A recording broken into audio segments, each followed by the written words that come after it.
Alors, le président de Honda Racing a démenti toute rumeur concernant Tsunoda. Il va bien rester chez Red Bull jusqu'à la fin de l'année. Bah, surtout qu'il n'y a plus Horner. Donc il y a Mekies maintenant, qui a déjà travaillé pas mal de fois, pas mal de temps avec Tsunoda. Donc il va pas le virer. Il va travailler avec encore. Et puis voilà.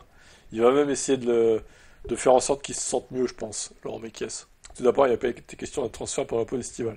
Lors des discussions avec Red Bull en mars, nous avons convenu du transfert de Yuki chez Red Bull en déclarant que ses performances sont un peu faibles. Nous n'allons pas envisager un transfert tout de suite, mais nous adopterons une vision à long terme. Je pense donc qu'il sera vendu pendant la pause estivale. Je ne pense donc pas qu'il sera vendu, pardon. Vendu, j'aime bien le terme.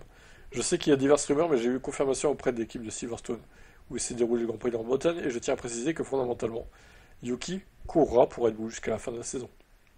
Il a également souligné que les progrès du pilote japonais au cours de cette seconde moitié de saison seront la base de la poursuite de la collaboration de Tsunoda avec Red Bull en 2026.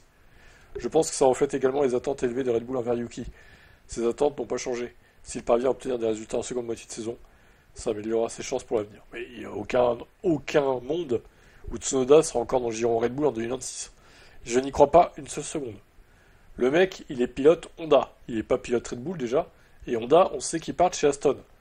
Alors on pourrait dire, oui, mais il va aller chez Aston du coup. Eh mais non, parce que il y a Lens, le bouchon insautable. Eh oui, lui, il a un CDI, Lens. Il peut pas être remplacé, à moins qu'il parte de lui-même, mais bon. Et vu que Honda va juste motoriser Aston et pas d'autres équipes, ils sont coincés. Et Yuki, à mon avis, ben, il va se retrouver sans baquet l'année prochaine, hein. Ça va se finir comme ça, on verra bien.